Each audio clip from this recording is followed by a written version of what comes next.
So I'm glad it wasn't that bad. Yeah, we didn't get the ice. I'm sure Roan Mountain did or something like that, but we did not get it. But it's just cold. But it was never down below 32, so it just kept raining. So hopefully next week is supposed to be, I think, close to 60. So we're working on spring. It just takes a while. Hey, Robin. Hey, when I got up this morning, we had a bunch of ice, but it melted. We didn't have it. It just was raining, so. We didn't get as much as they had said we would, so. No. But now Molly. Pretty good Molly's about that. Getting plummeted. I bet got a ton of snow. Yep, and they just keep snowing. Well, it was 22 degrees here 3 days ago, so everybody went bonkers. Nobody knows how to deal with that here. They probably don't even have a hat and a coat.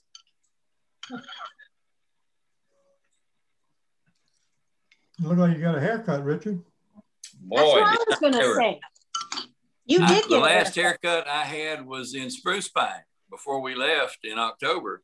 And I walked in the barber shop yesterday, and all three of the barbers sitting there said, they know me, been going there for years. They said, dang, so we're going to have to charge you extra. Wait till Nelson gets a haircut. His hair is really long. Yeah, he ought to make a wig or something out of his.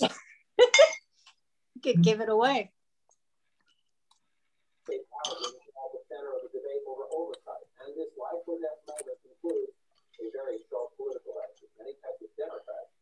Here's somebody's background.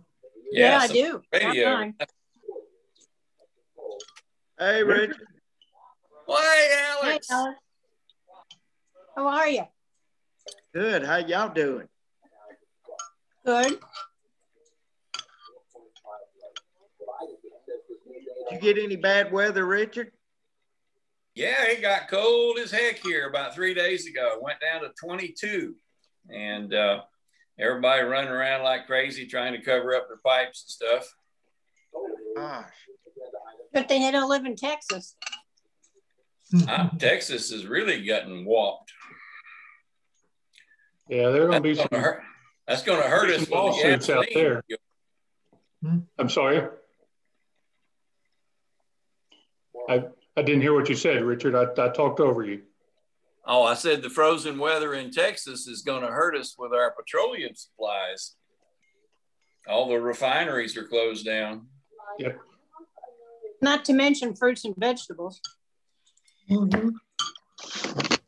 Hey, Chuck, I'm going to have to leave early today to go see my mom. She's not doing well. And if I could do Ace of Spades right after the wheel, that would work. We can do that. We can do that. Thank you. Almost didn't do it last week, so this is a good thing to speed it up this time. Right. Almost forgot it. Alex, is your mom in Georgia? She is, and she's 91, and she's married to Dad, who died in July for 67 years, and she's just given up. Wow. I'm sorry, Alex. That's tough.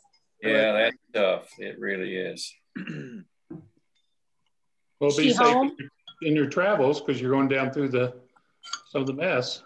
Yeah, we're going right down through some of it. We don't have to, we go right to the Georgia-Alabama line near Rome below Chattanooga, so it shouldn't be too bad, hopefully. That's what Texas said. Yeah. Uh-huh. How do you go? You cut across North Georgia, or you? There are about 4 ways to go. The hard part is crossing the Appalachians.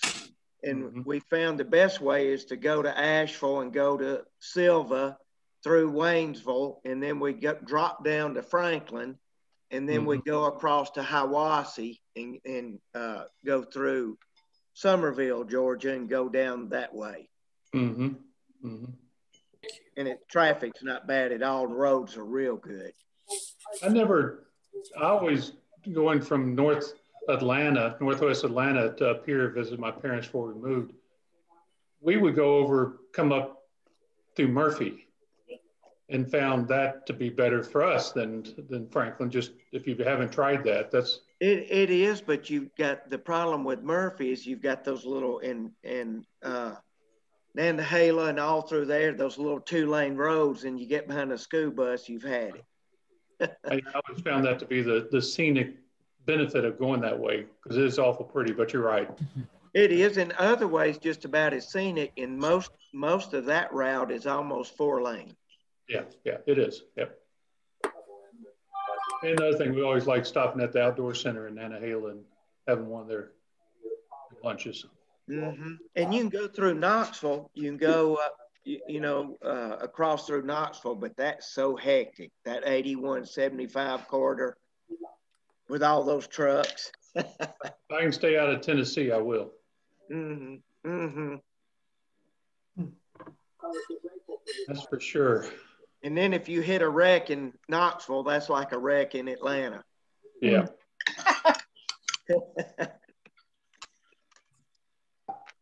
So guys, tell me about Calvin's service yesterday. How did that go? Did it have good representation from Rotary? Yeah, we really did. We had Arch and Marvin O'Neill Shelton and his wife were there, Alex, Ruby and Reed. I think that's all there were. I didn't see anybody else back behind us. Dave Wiley was there, but he didn't sit with us. I saw him back there too, Reed. I think he was ashamed of us. Dave Wiley. Oh, yes. He was there. Yes. Thank you, Reed. Yes.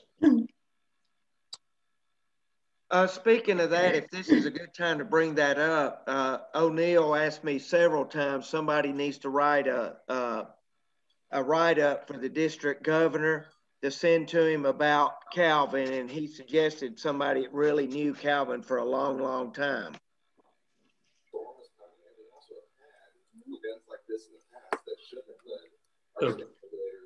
Reed, would that be you? Well, I certainly have known Calvin for a long time, and I don't know if that needs to be me or not, but I won't rule it out.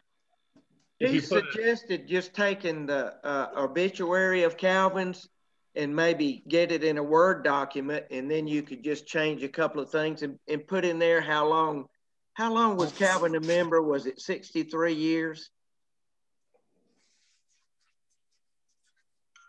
I don't know. We could look it back up. I think, Reed, if you could help us with just bullet points, outline. I would be better on that. And who would I want to send that to? Send it to O'Neill, and he'll get it to I think David is the DG, isn't he, Chuck? What's his name? Yes, David is. Wechtel, I think. Walter? Yeah, there you go. Well, my bullet points would be some of the stories that I have heard about Calvin. His perfect attendance for so many years, and the story that he tells about Margaret driving him down to Old Fort to do a makeup, and he was so sick, he was lying in the back seat of the car. He went in-stairs, had to go upstairs to a meeting, and to be counted, and came back out and got in the back of the car and laid down to come home. Yeah, that was a good one. Yeah. If you want, Reed, just drop those to me, and we can help. We'll get some of the other details, find out about his years of perfect attendance and when he started, some of those details, and we can get that over to O'Neill. If I remember correctly, he joined in 1957, but I might be wrong. I'm not sure that the date that's in DAC-DB is correct, because Nelson terminated him, and then when he put him back in, it wouldn't let him put that date because it was more than 30 days before he had been terminated. So, but for some reason, 1957 sticks in my mind.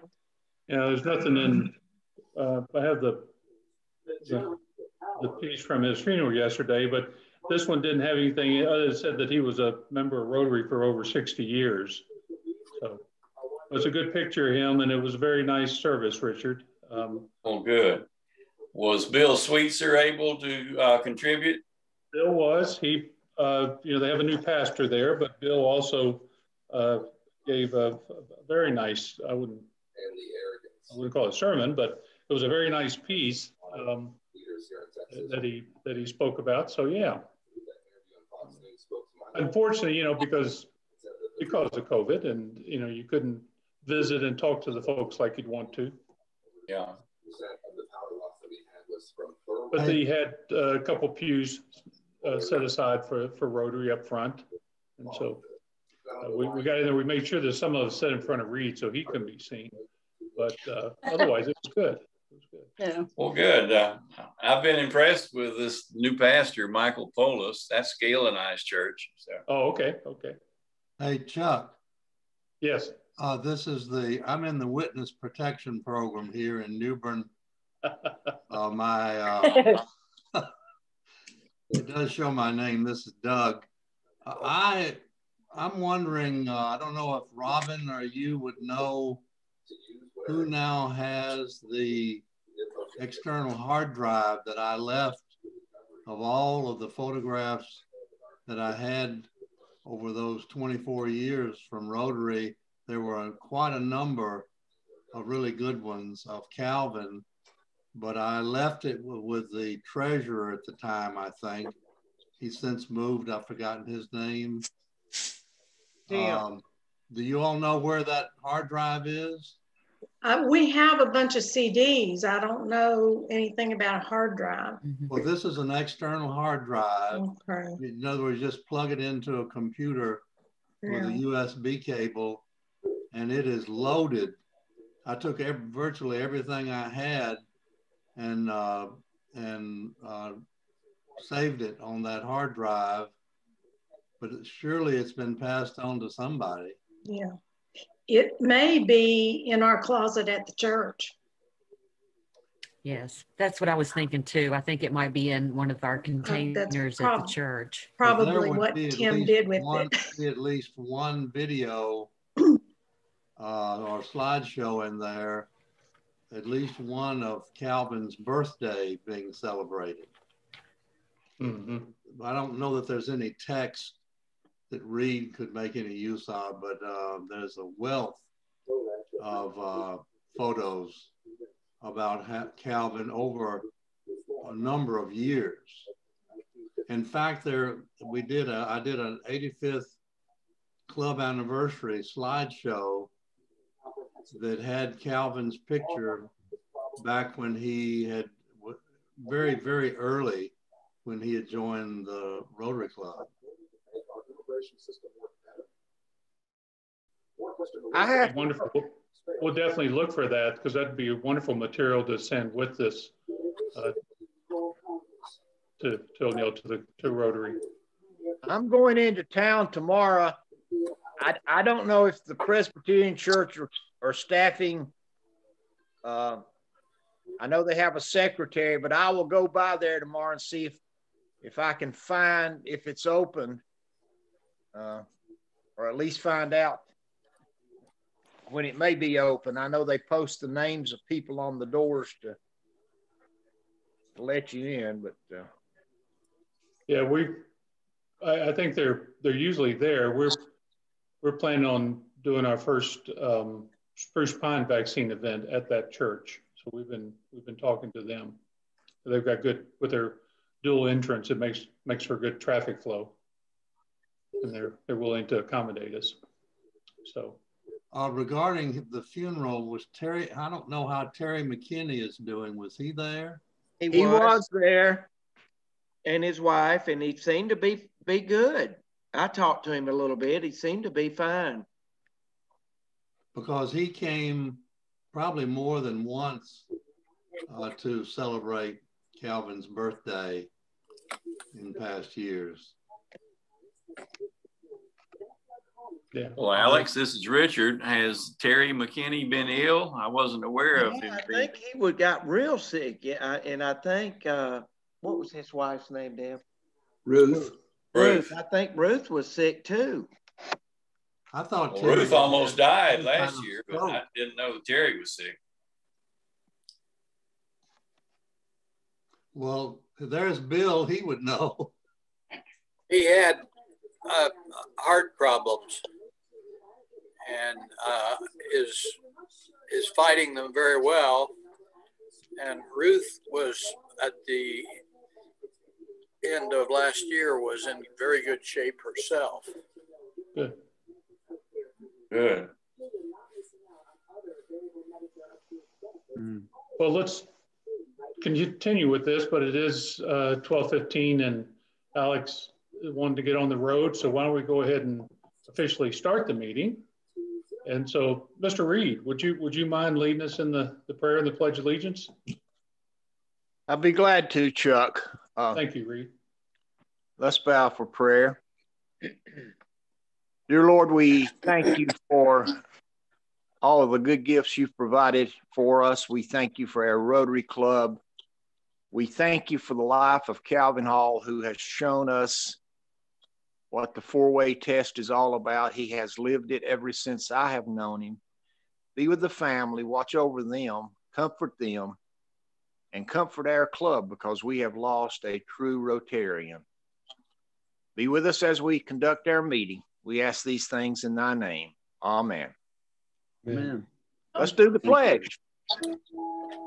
I pledge allegiance to the flag of the United States of America and to the republic for which it stands, one nation, under God, indivisible, with liberty, justice for all.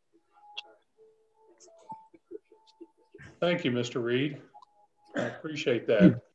And for those that are just joining us, we're going to change things around a little bit. Alex is needing to get on the road, so he's got a name. He wants to spin the wheel more than one way. He wants to spin this wheel, so he goes spin his wheel on his car.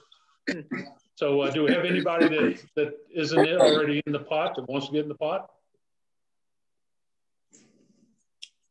I think everybody is already potted, aren't they, Robin? We're potted. Potted group. All right, well, Mr. Glover, spin that wheel. Here we go. 12, number 12. Number 12, nope. Up. Okay, going again. 65. 65 is Bill Felkel. Ah, okay. Mr. Felkel isn't with us today, but no, he'll be happy to hear the good news. I think it's $7, so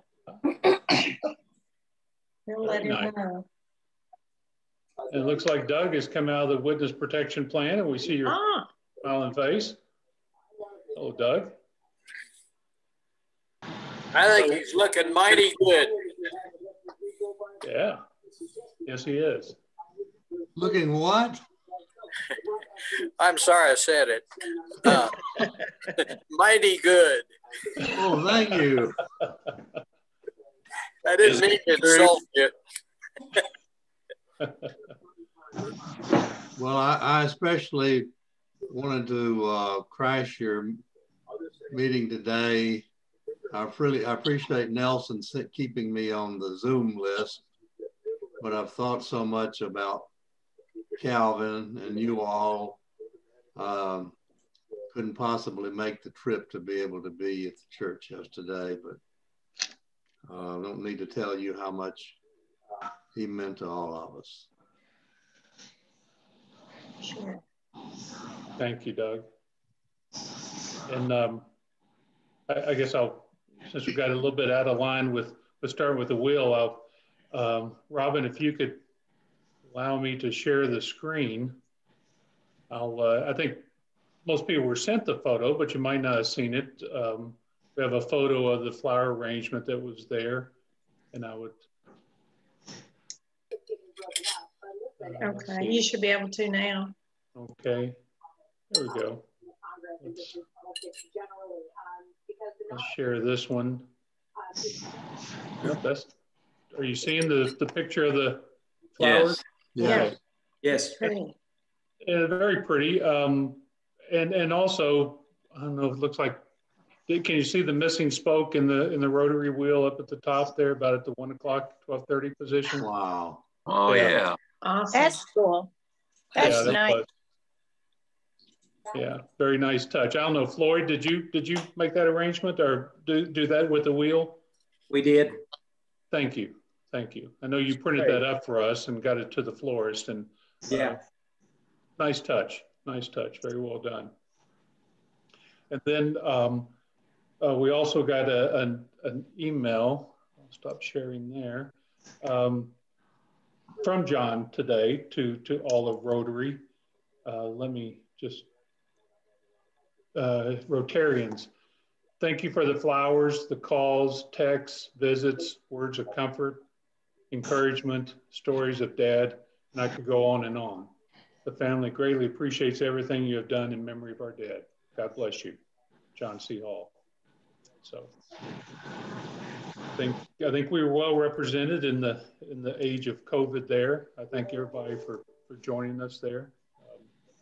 I know everybody wanted to be there, and there's no doubt about that, but understand that it just wasn't appropriate for everybody. So,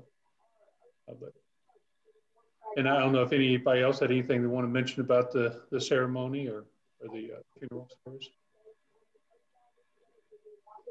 We went to visitation, and that was really sad. I thought we were really almost first in line, so that was good because we got in and out before, there was a lot of people there. But I know they appreciated all of what Rotary did and what we all meant to Calvin. Yeah, and what he meant to us. Goodness. As a kind of a newbie in the club, I felt like I never really knew Calvin as well, and saw him when he was at his most active. So, but I've heard some great stories. Yeah, I attended. Yeah, he was a great guy. The visitation, and that was a very nice setup there. And Calvin looked like Calvin. They did a good job with him. It was nice. Had his Rotary pen on too. He did, yes. That's right. That's right. And can you hear me? Yes. Hi, Janie. Hi, everyone. Hey, Janie. Kudos to Stephanie. I know Glenn and I joined you a few minutes late, but maybe you all had said that already. But she really rushed to get all this done and then get the wheel made and added to the arrangement for the day of the service. So if you see her walking down the sidewalk, do thank her. She did us right. She did him right. Mm-hmm. Janie, I thought a spoke was missing, but she did take a cog out. There wasn't a spoke that she took out, or Floyd, but there was a cog missing. So that okay. I'm glad to see that just now. Thank you, Alex. That's correct. It was a cog, not a spoke. Yeah. It may have been too hard for her to take the spoke out. Yeah. So.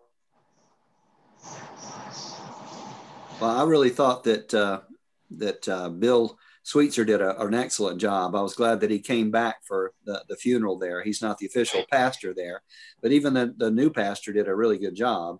But Bill got choked up more than once during the service too. So obviously he had great feelings for Calvin as well. They did a fine job of the funeral. Glad to hear it. How many Rotarians ended up going? I think we had 7 or 8. Good. Yeah. Based on we're kind of doing our recollecting. We know who set up in the 2 pews. That was Arch and Marvin O'Neill and his wife, myself, and Alex, Ruby, and Reed. And then a couple of people back in the rest of the church that are Rotarians. It was a very nice ceremony. I think based on that, I remember when we celebrated Calvin's recent birthday, I think I recall that several of us showed our Buckeyes. You remember how that helped him win so many times? Yeah.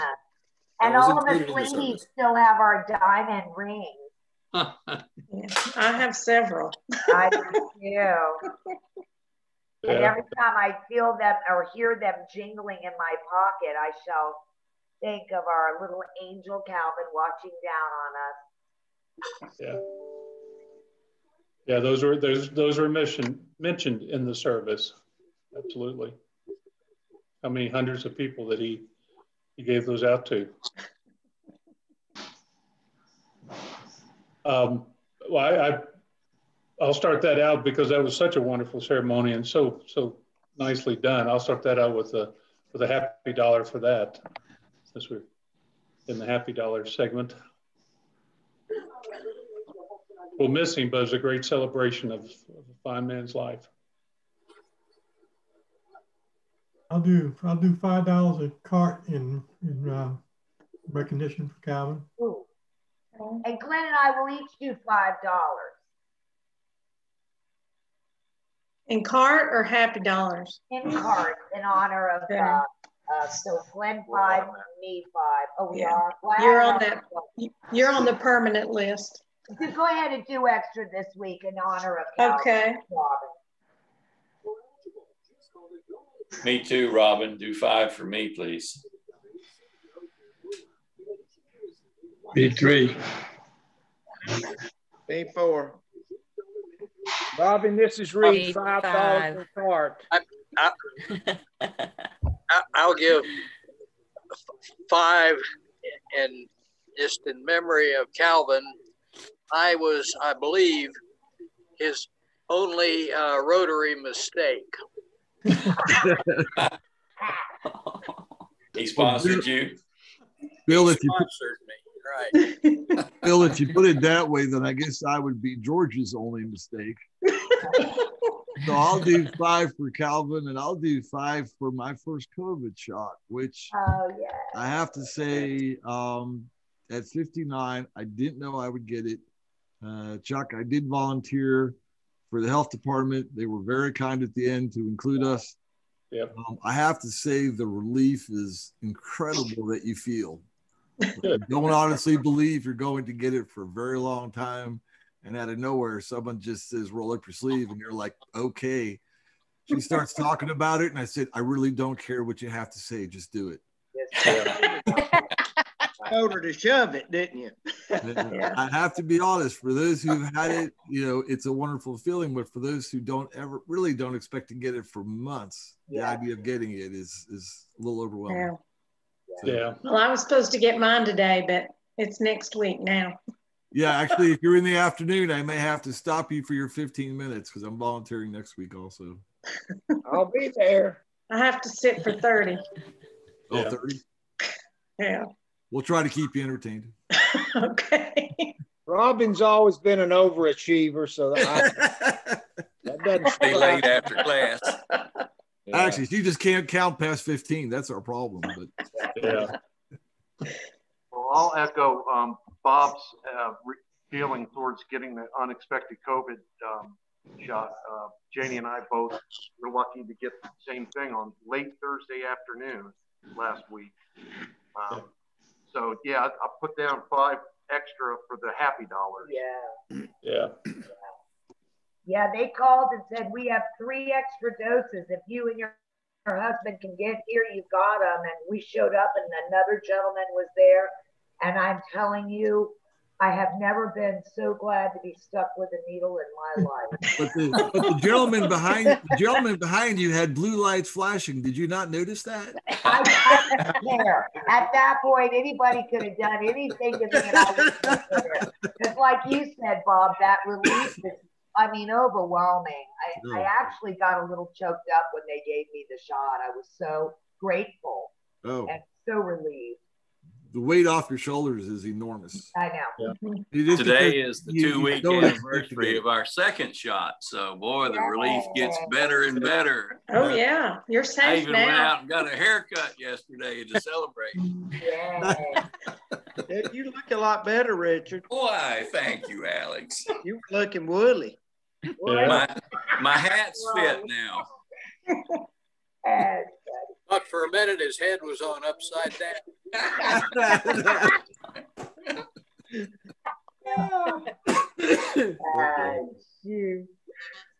Thank you, everyone, on that. And yeah, we can get into what the prospects are in the near future for COVID shots in the area. Unfortunately, it's not too good. We got the allocation. The state is allocating them in 3-week increments, and they announced, yesterday before yesterday, the next 3-week allocations. And for the first time, our clinic is getting an allocation of 100 doses for Mitchell County a week for the next 3 weeks. That's just a piddling amount. The Blue Ridge Hospital received 100 doses for Mitchell County per week for the next 3 weeks. And then the health department, they are receiving 200 per week for the next 3 weeks in Mitchell County. Yancey County is getting, I think they're getting 300 from the health department, and that's it. We're not receiving any for Yancey County yet. The state is still struggling under, low numbers coming from the feds. They're not getting many vaccines. They have backed off on their, trying to put them out there for the equity, for the marginalized populations. Those numbers are moving in the right direction, so they felt like they could back off a little bit and put a little bit more out into the general public, into the counties like ours that don't have a historically marginalized population to speak of.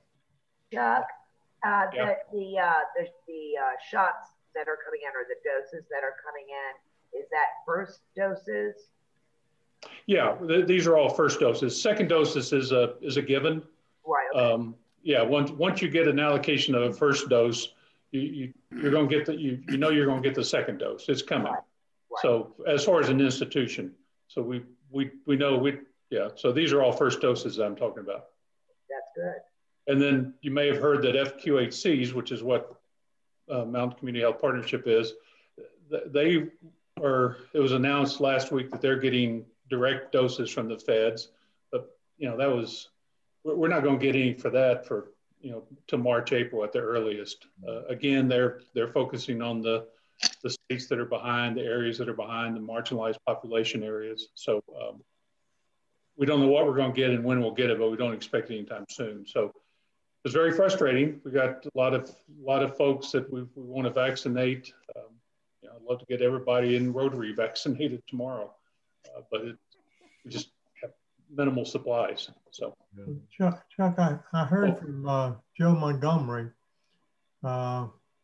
just a few days ago about Calvin's passing, is what he relayed to me. But he still has not been able to get the shot. He's on blood thinner. He thought he needed to get a doctor's notice in order to make that happen. And his wife's waiting, for him to, so they can do it together. Okay. What do you think I should not advise, but I mean, do you think I should suggest to him that maybe he doesn't have to get the doctor's permission? You all are not requiring it, are you? For blood thinners? Generally, no. That's correct. I'm on blood thinners, but I'm at the clinic, so they know my situation. But that is correct. The health department is suggesting it. That's their decision. We are generally not requiring that. So we can certainly reach out to him. I volunteered. Those of us that volunteered at the health department vaccination clinic last week, they were not requiring it. They've dropped that requirement at the health department. Good. Thank you. Well, I'll let them know that, and then maybe somehow, somebody could let them know when there's something available. Yeah.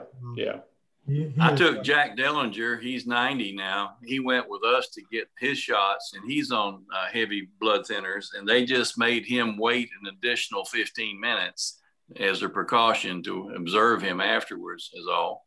Yeah. So that's probably the scenario. At George, we had 19. I don't know how many hundred we did. Marvin, do you know on our day how many we were supposed to do? Well, there were second day shots, and I think it was about close to 300. Out of the 300, though, 19 were no shows. Really? Wow. No shows? Oh my. Shows, which shocked us because we thought maybe one or two if we were lucky. You'd be surprised. Husband's driving, the wife didn't feel up to it. I'll do it another time. This is like not as important. It's the second shot. They don't quite realize. And so, George, the only thing I could say is if they're going with someone, take the last appointment of the day, have them go and just keep your fingers crossed. I mean, sometimes it's just dumb luck. Wow, that's surprising. I'm surprised the number was that high. Yeah. That's irresponsible for people to take up a slot and then don't show. That's awful. Especially since they have such a long waiting list. Exactly. Right. And it's no good if you wait too long in between shots. That's 42 days is what they told us. Right. Well, in all fairness, we had pretty bad weather last Thursday. Maybe that was part of it. But we were surprised. Chuck, I don't know if you have the same experience. We were surprised the number was that high. We're just starting our second dose shots tomorrow.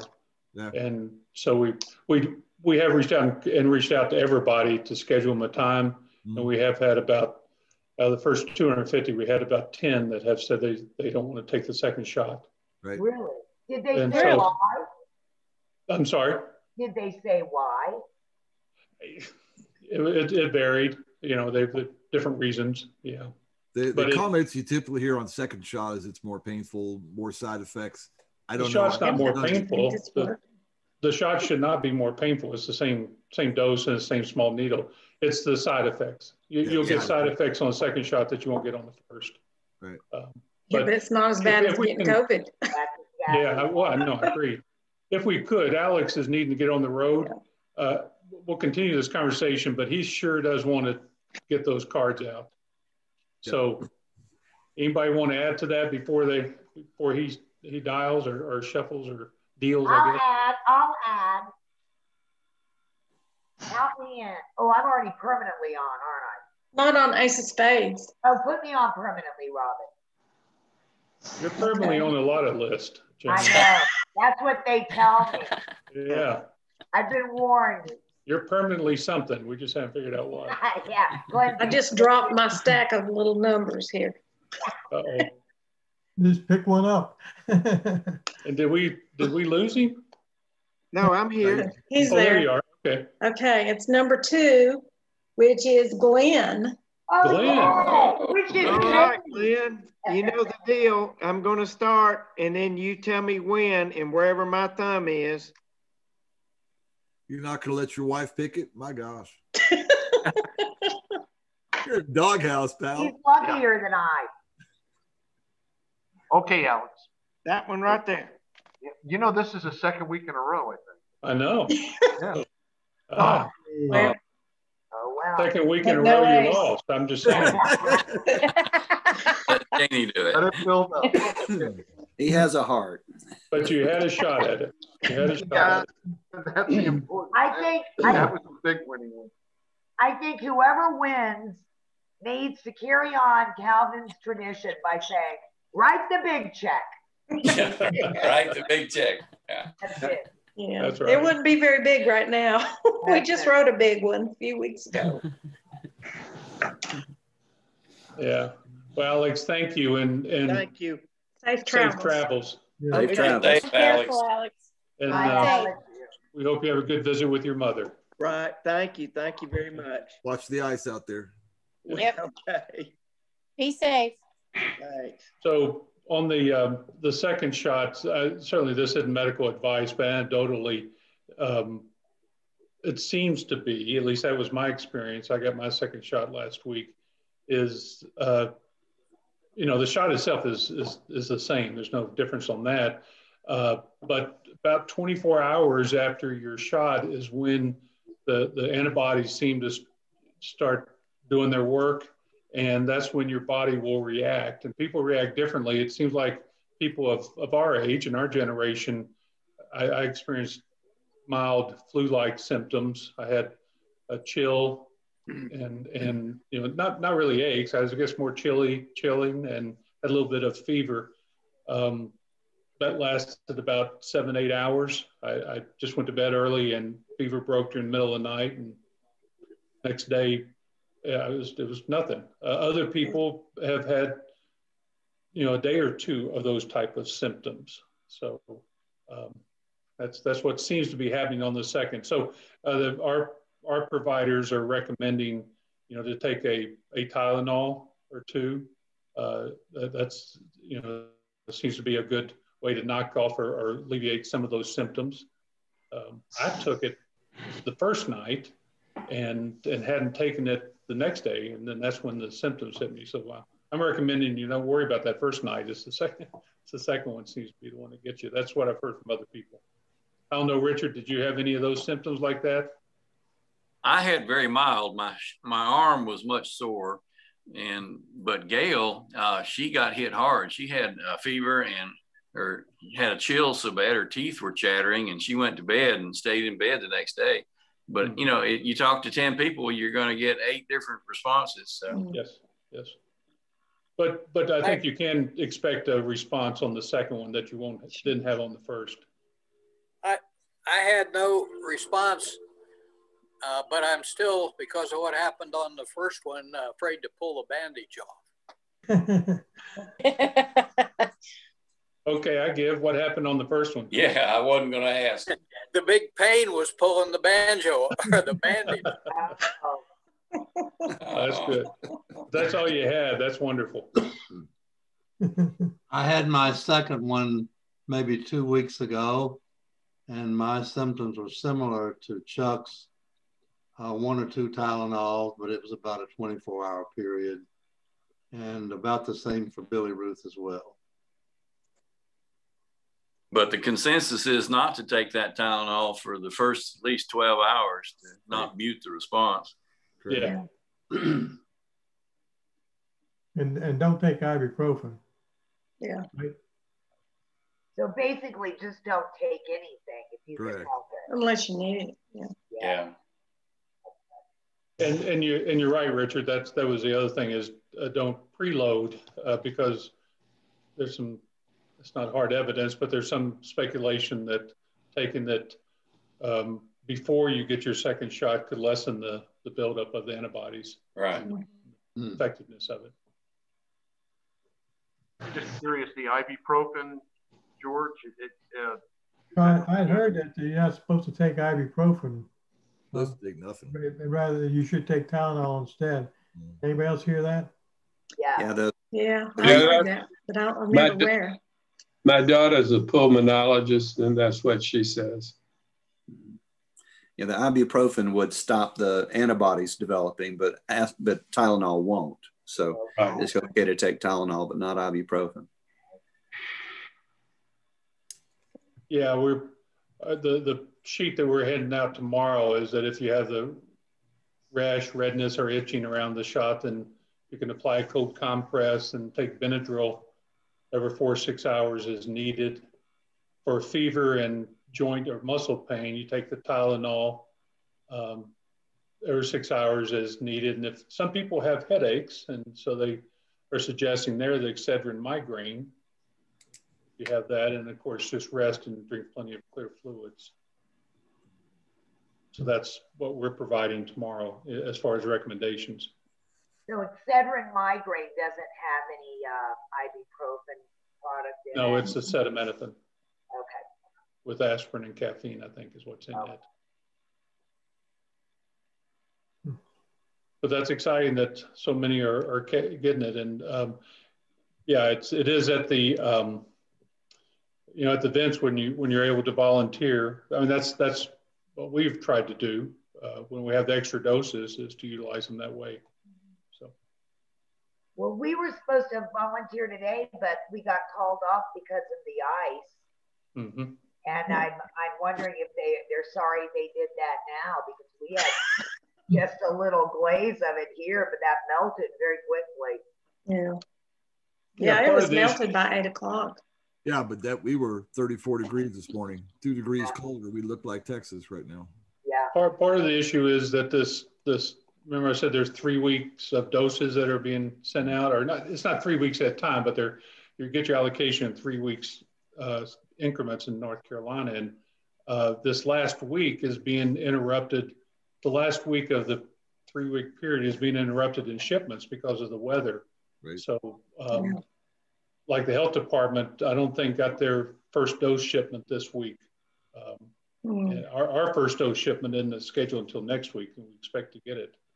But it's supposed to be nice next week. Yeah. But we're not sure how we're going to dispense hours. Again, 100 just isn't a lot to dispense. So we're hoping that we can join forces with the hospital and do a 200 dose event where it makes more sense. And logistically, you can pull that off a little bit better. But I haven't heard back from Tanya at the hospital yet. Not sure what they're going to be doing. Chuck. Yes, sir. I was thinking, even though I'm not a member there anymore, but how timely it is that this is your year to be president. Yeah. True. It's been great. At least give you the latest scoop that I know about, but it's a changing. Last night we had 2 meetings for Western North Carolina. Well, one statewide meeting, and then our call, and then another one for Western North Carolina. It's constantly changing. As the politics moves things around, that's the frustrating part. That happens a lot too. That gets played into it. But I got to say, I think the state Department of Health and Human Services is doing a pretty darn good job of minimizing the politics and being as equitable as they can. Dr. Shannon Dowler, who used to be with Blue Ridge Hospital or Blue Ridge Community Health Center down in Hendersonville, she's really, and Dr. Steve North, some of y'all might remember him from this area, or he's still in this area. He's working with her, and they're doing a good job of looking out for Western North Carolina people in the area. So we've got good representation, although when you look at the map of where they're sending the doses out, it's concentrated obviously in the mid part of the state. The coastal area and the mountains are getting the less because we have the less marginalized populations. Yeah. The East has quite a few. Yeah. Especially the Northeast. Yeah.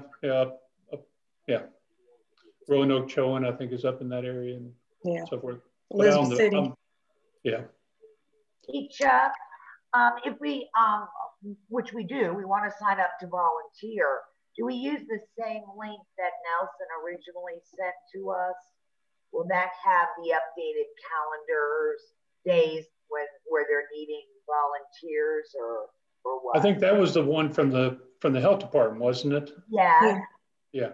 And I'm sorry, I haven't talked to Diane Creek in over a week, and I don't know.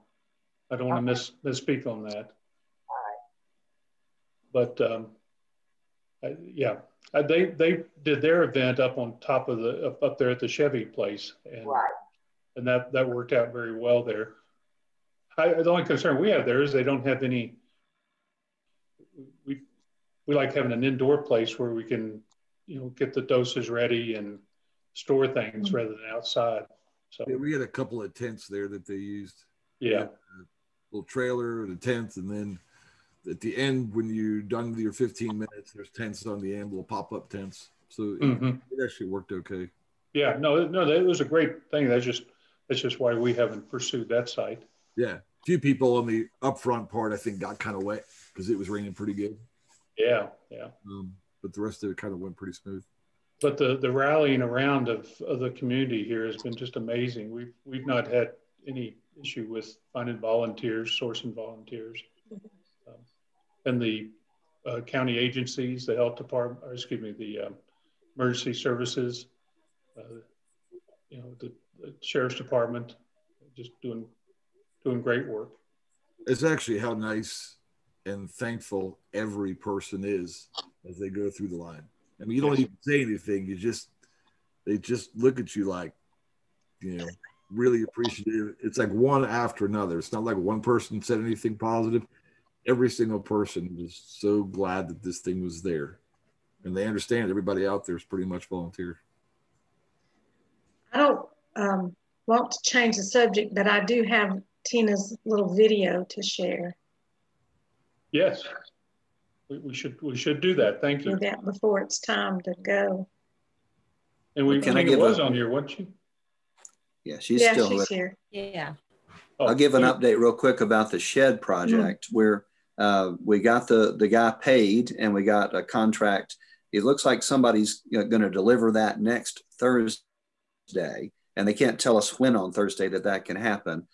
If that happens during the time I can go, I'll be glad to. But I need somebody to be able to respond, to go down to the Riverside Park and help locate the shed when it gets delivered. So if somebody could contact me either after the meeting or during the meeting to volunteer to help me with that, I would appreciate it. The other part is that Floyd has offered to get us a plaque to go onto it, and that we need to decide the wording of that plaque. So if anybody has some suggestion of how we would word our dedication plaque, then let Floyd know that. Okay. And send me an email, a couple emails, and we can maybe decide next week. And it takes a couple of weeks to get a plaque in. We'll have to put it on after the shed's installed, but that'll be easy. We decided 5 by 7, Marvin and I. Sounds good. Yeah. By the way, did you get your shot last week? I did. Yeah. Cool. You and Daniel both? Yeah, I worked checking people in, and there were over 300 there. And the biggest thing I heard about people that missed was there were some people that didn't answer their phone and didn't have voicemail and didn't recognize the number, and they never were notified. So they probably didn't just choose not to do it. Right. Most likely. They probably regret missing it, but if you don't set your email your voicemail up, sometimes it's hard to contact them. And it did rain pretty good. We got fairly wet because we were walking up and down the road, going to car windows as they came in and checking people in. It went really well. I'll have to reiterate what he said about people being happy. I've never had so many people thank me for volunteering for anything. I got thanked more for volunteering for that than everything I've ever done in my life put together. Thank you for working. They do. They know we're volunteering and stuff. But it was a very busy day, and it went very well on all levels, it seemed. Yeah. They've got really good tents up there to work with. They're more like a tent you'd put at the base of, like base camp at Mount Everest if you were going to climb it. So the facilities are great. I went in there and looked around, and where they had their vaccine and such. So that works really well. But it was good. If we get enough vaccine, we could get Mitchell County done in no time. Yep. So, Floyd, where were you?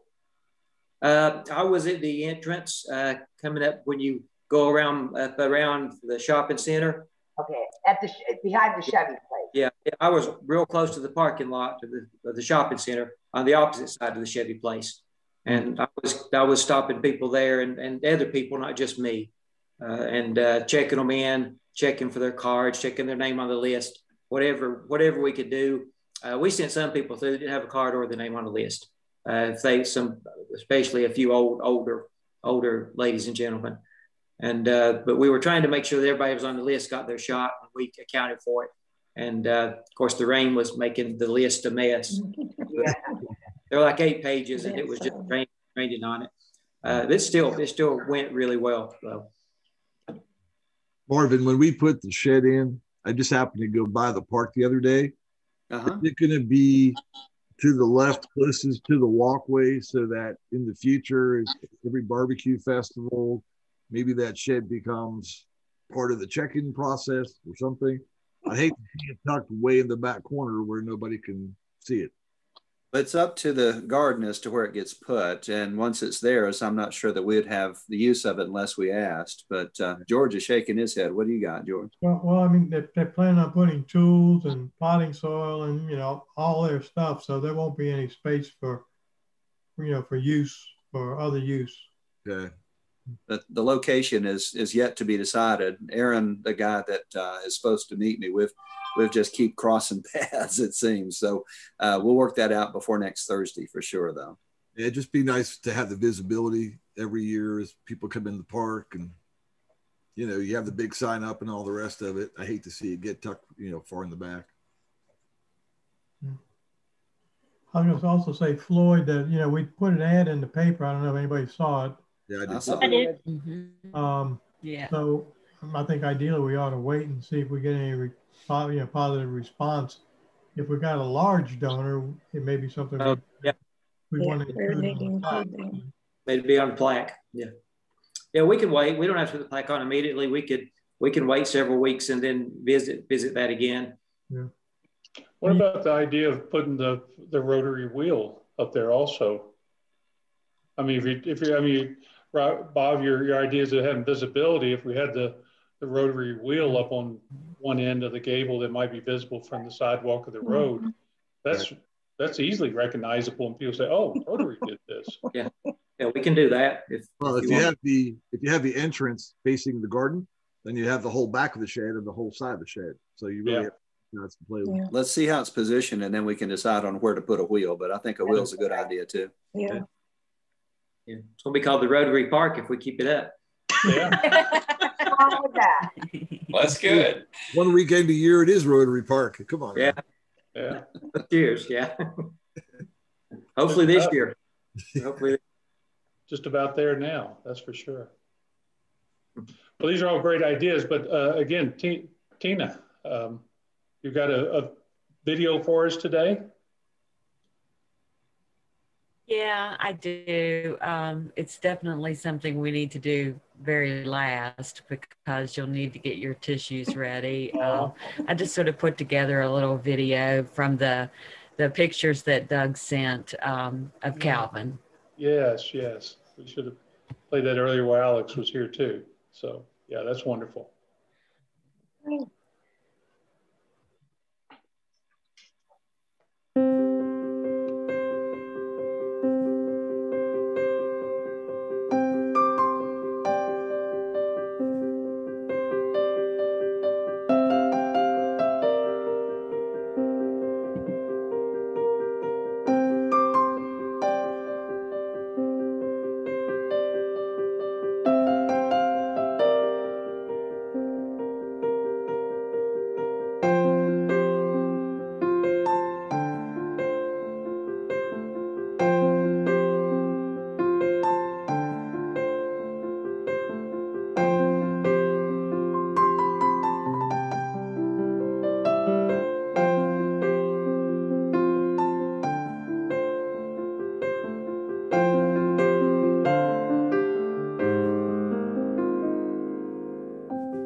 How wonderful.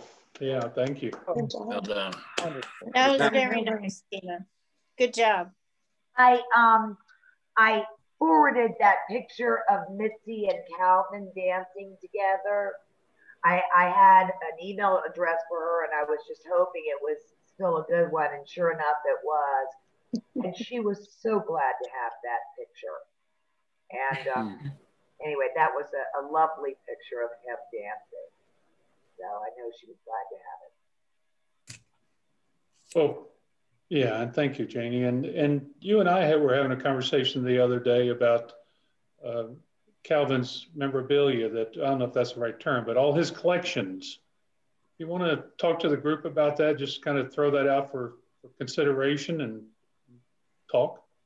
Well, I'm in the middle of working on another book, and I had gone over to his house. This was, I don't know, maybe 3 months ago or so, 4 months ago. And he was showing me all these wonderful pictures of spruce pine at the turn of the 19th century and 20th century. And we got to talking about all of the antiques he's got in the barn there, and you know, his big pieces there, you know, the caboose and general store, etc. And he said, "Can you do me a favor?" And I said, "If I can, I'd be happy to." And he said, "Can you find a home for these things?" And I said, my first thought was, well, I wonder if these things could be moved and housed in some appropriate way over at the apple orchard. And he said he had talked to Starley about it at one time, but it was going to be a very involved process to be able to do that because of grants and you know, federal red tape and things like that. But, you know, he said his kids weren't interested in the things. And I just think if there was any way, and I know this isn't something that could happen overnight, but if there was any way that we might be able to figure out a home for these places and do it in memory of him. So anyway, that's what we talked about. And I always am good on my promises. So I'd love to be able to figure out something. And if we could figure out something, I would be glad to be part of the steering committee to get this thing off the ground. So go ahead, Bob. I have an idea for you, because Beth and I were talking about something similar situation. You know, I don't know how public you want it to be. I assume you want it fairly public, but well, it wouldn't be me. It would be like, I think his kids would have to be involved with this, you know, to decide how much is a good thing and how much is too much of a good thing. You know what I mean? So what would happen if there was a way to make a deal on the property that the pizza place used to be on, and make it into a park? Whose property? You know where the pizza place used to be in downtown Spruce Pine? I know they're trying to sell the property, and I don't know how you involve the city, if it's possible. Is that just too big? I mean, I don't know. Just in a thought. No, it wouldn't be too big. He's got a tremendous collection. I know he does. I mean, you could turn it into a park. Janie, one thing that you mentioned is he had it in file cabinets, in the drawers, and the photos and so far, in books, and categorized, and he knew right where to go to get the item he wanted to show you. Yeah, I mean, it was amazing. I had no idea that he had things so cataloged and so organized. And he and I were sitting out on the porch, and because I'm writing a book about trains, and he goes, well, come on in. And he was on his walker, and he goes, I'll be glad to show you a few pictures if you'd like. And I said, well, of course. And when I tell you all, he's got these cabinets, and he's got notebook after notebook after notebook of everything, every antique, all of these pictures, historical pictures, everything he's got is cataloged. And I was amazed. It was amazing to me how diligently this man had cataloged the things that he had gotten over the years, how complete it is. And these things meant so much to him. And he wanted to see something good done with them. Are you seeing like moving the train that's out front of his house? Or I have no clue. I wouldn't even know where to begin with it, Bob. Honestly, I don't know what all would be involved. I don't think there's any preconceived idea here, Bob. It's that what Janie was hearing was that the family really wasn't, and we got to confirm that, of course, but if the family isn't interested in maintaining that, then I can understand that. What is there some interest by the club in looking at getting that? Sounds like an awfully good, since it's a long-term project, it's a huge project. Right.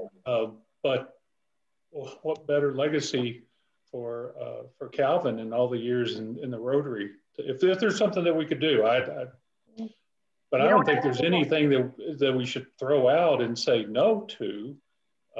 Sky's the limit, but obviously there will be limits.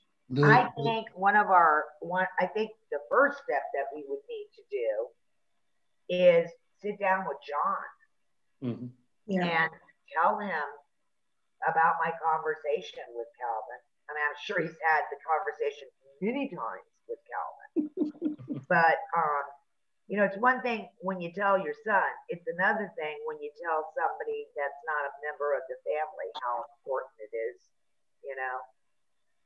So anyway, you know, I don't know.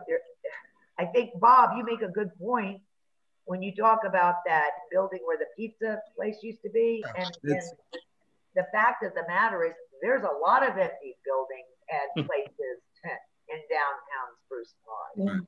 Well, if you could get the town to buy the lot and they would donate the train and you turn it into a park, it's a home run all the way around. Yeah, I agree. Does anybody know, did anyone do any documentary, like an oral history of any video of Calvin? Reason I'm asking is I stumbled on something. I don't know who shared it with me, but there's some videographer in Spruce Pine or Mitchell County who was shooting some video, and they were out riding and they came upon Calvin's collection there, and they were just riding down the road, and I think they went over, I haven't seen it in a while, but they may have gone over, I don't know if they interviewed him or what, but as visible as he's been, you have to wonder if someone hasn't done some videography of Calvin talking about himself or what he's got. But that's on the internet somewhere, what I saw. I just don't remember how I saw it, but that may be available too. I do remember that, Doug. You're right, it was just happenstance and they stopped. Yeah. And Calvin invited them in to look, and so it started that process, but I can't remember either who they were, but they were really taken with all that he had done. You know, another interesting aspect may be the educational spinoff. You know, for years, Calvin had school bus full of kids come through there as part of their educational appreciation of their heritage in the county. And I'm wondering, you know, Janie, if there's a connection that you might be able to exploit with the school board as far as either property or grants or funds, and as an educational idea. Maybe a joint idea from the school board and the county and the city and us and everybody else. That's a great idea. Well, I did have a conversation a couple of times with Calvin about, he had talked to the county about donating the stuff, and they had really declined and kind of pushed him off. And also to Springmaid, he had talked to them about possibly relocating this stuff there, and they were not interested. So that's what I remember him telling me. And he asked me, as he did Janie, to try to figure out some way to do that. It would be very difficult, I think, to move all that stuff. What would be ideal is if somebody could buy that little section of the property and leave it where it is and maintain that stuff where it is. So, of course, it's going to be an ongoing maintenance thing to try to keep all that stuff. Just the grass cut and the buildings maintained would be a real, ongoing expense. That's why I thought if it was turned into a town park, maybe somehow the township would take some of the responsibility. Yeah, you got to find some deep pockets somewhere. Yeah. Anyway, roll that around in your brain for a while. Just, think about it. It sure would be lovely to be able to find a way to honor that wish of his. But, he was just so much a part of not only Rotary, but this community, and his family has been for generation after generation. It just would be a lovely thing to be able to do something. A long shot, I don't know the categories. I'm not current on the categories now, but with his commitment to Rotary, some kind of Rotary grant. Yep. Through the district. Rotary International, maybe. His commitment to Rotary, is phenomenal. I would think that at least that could be floated with the district governor in terms of financial resource and visibility for Rotary as well. Who'd be the right person to do that? Yeah, they'll probably Chuck to talk to or either what's the assistant district governor? Not the David Wechter. Yes, Wechter. David. Oh, Neil's not anymore. It could be an inquiry with Rotary about that possibility. At least, if nothing else, he could direct us in the right direction, or tell us who to contact at the right group at the Rotary when we start the conversation. Yeah, I think that's a good idea. And I think, as Janie said, if we kind of mull it over and think it over, it's not going away anytime soon. I'm sure John and his family are not going to do anything precipitous there. And then we decide if we want to put a steering committee together or a group to start really looking into possibilities and coming up with some ideas and about what we could do and how to fund it. Or we may decide that it's just something that his time hasn't come yet. We'll see. But I hate to not consider it, not see if there's something that we can do for Calvin, and his commitment, as you said, to Rotary was really been unequaled in anybody else that I've ever known. I think that most of us probably know that among all he had collected, I hope he still has it, was an iron lung. Yeah, he still from has the medical clinic in Spruce Pine, which relates to Rotary's Stamp Out Polio theme. Yeah, good point. I wonder if there's any possibility of getting some of the industry like Buck Stove or the mines or somebody involved. Is that, they're always looking for ways to have their community funds appropriated in the right way. And I just thought maybe the lady from Buck Stove was a member of Rotary for a while. Mm-hmm. And the Phillips Foundation too. Yeah. Got to find some deep pockets. I know, right? I think that doing something in the short term is kind of easy. It's doing that for the long haul. Term. Yeah. Right. Getting some type of commitment there on long-term funding so that it doesn't become, it'd be terrible to take something as wonderful as that and let it just decline and become derelict. That'd be. It's just amazing. I mean, how long he served in Rotary and in this community. He joined Rotary the year I was born, which was 1959. He was 30 years old. I mean, that's just unbelievable. So, 2/3 of his life, he was a Rotarian. Mm-hmm.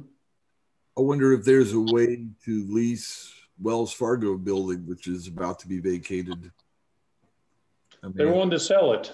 I didn't want to sell it, but I don't know if anybody stepped up to buy it. And from a community aspect, it would leave them in good stead to lease inexpensively for a few years. But Bob, if they wanted to try to save the buildings, there would be the need for more space, because he's got several of those reproductions and general store and church or schoolhouse. Post office. Mm-hmm. Yeah, the post office, and the caboose. And the caboose. Yeah, the caboose. Yeah, the Wells Fargo building is it's 5,000 square feet, and they're asking $595 for it. Wow. So, yeah, I know. 595,000. I wonder if the Mitchell County Historical Society would have any interest. That's been in my mind too. I'm sure that they would, the pictures and those things, but the building they have is very small. They wouldn't have a place for the equipment, but they might have some ideas about funding. Yeah, right. Yeah. Chris Hallfield is who I would talk to. I don't know who the president is right now, but. Well, Dan Barron's always been, Dan Barron. Yeah. How many buildings were big enough in Spruce Pine? Period. I mean, seriously, like the Food Line building. Food Line building. There you go. What are we talking here? I'm like, it's been empty for a long time. Well, that's the right size. Plenty of parking. True. Yeah, it could house all of that stuff. Just trying to get it in there is another thing. Just down the road. Yeah. But then you have to man the blowtorch came. Yeah. Then you have to man it every day, because you can't just let people walk in there and start plowing through all these papers unsupervised. So gotta keep it up. You have a hell of a volunteer system or you'd have to, pay somebody. Yep. And, that's an ongoing. Yeah, it's a major. That's an ongoing thing there, yeah. Major undertaking. No easy answer. And Calvin did shop it. I mean, I like you say, he went to the county. Yeah. I'm pretty sure he also went to the historical commission. He's talked to several of us, and I mean, he obviously, he would really want a solution, but I don't, so far no one has really come even close to a reasonable solution. But that doesn't mean we can't keep working on it. Mm-hmm. I've got a virtual idea. If there would be a way in terms of manning and all that, if there was someone's website or a special website created that at least digitally, virtually could show a lot of what we're talking about. People all over the world could visit a site like that. It's not like physically walking through the caboose or being in the presence, but someone could digitally use everything he's got, scan the pictures. Mm-hmm. If you find that video, I'm sure that video interview is going to surface somehow, because it was done by someone from Spruce Pine, I think. But if there were a virtual way to represent it, I mean, it's unlimited, the people that could see it. That's a great idea, Doug, especially for the books and books of material that Janie was exposed to. I mean, we're in that, it's painful for people with kids not getting back to school and doing things virtually, but we're out of the hard copy world, I think. I'm probably still stuck in it, but to have something virtual multiplies it, unlimited in terms of whoever. I wonder if the Chamber of Commerce would be. Yeah, that's what I was thinking. Yeah. Because they're always looking for hooks. Right. Draw people here. That's exactly right. Yeah. That's why I said if we had the pizza shop or the park in town or something, I mean, would the railroad give us room? What's that? They wouldn't even let us paint their darn building. It's the biggest joke in Spruce. I was like getting ready to go rogue and get a few of you Rotarians to go down under the cloak of darkness and get that thing painted, but they finally decided to do it. But I thought it'd be a hoot to go down there and paint it in our Rotary colors. Who's the family that owns the property beyond Lower Street that has all the trains parked out front? Some wealthy family house. Oh. Is it not CSX? No. The one as you're, when I leave the coffee shop and I go and I make a left turn back to 19 and you get a zigzag through there, there's some buildings there. There's a bunch of trains that are there. I thought it was the Phillips family that owned it. And apparently it was Bud Phillips. It was Bud Phillips. His family. Where the old sawmill was. Yeah. And I don't know if that estate's been settled and he's been gone a good while.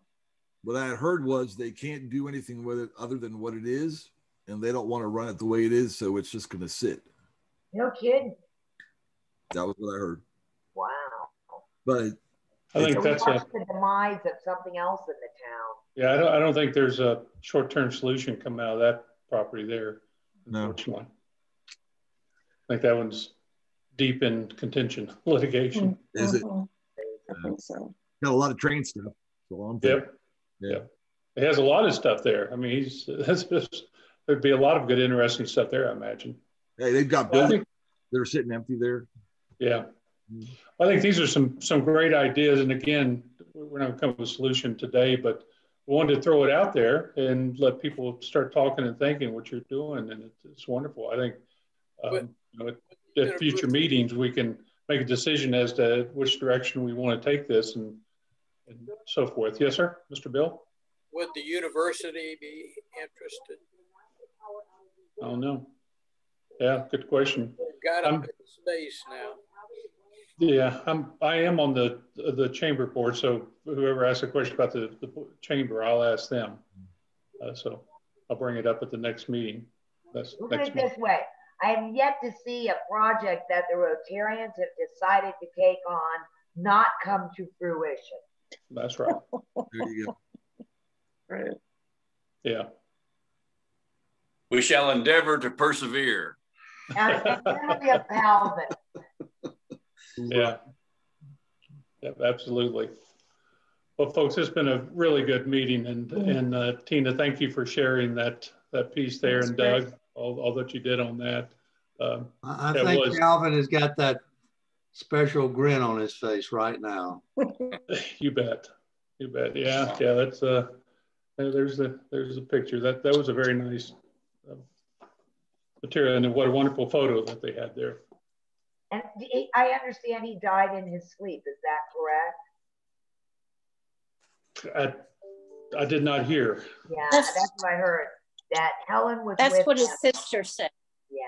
Helen was with him from Thursday on, and she, I think, was in the house, and she went to get him up, and he had passed away. So I think if that's how I understood her to say that, because I did ask.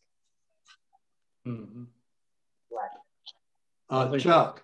Yes, sir. A few of us here may not know or recall the one picture of Calvin dancing.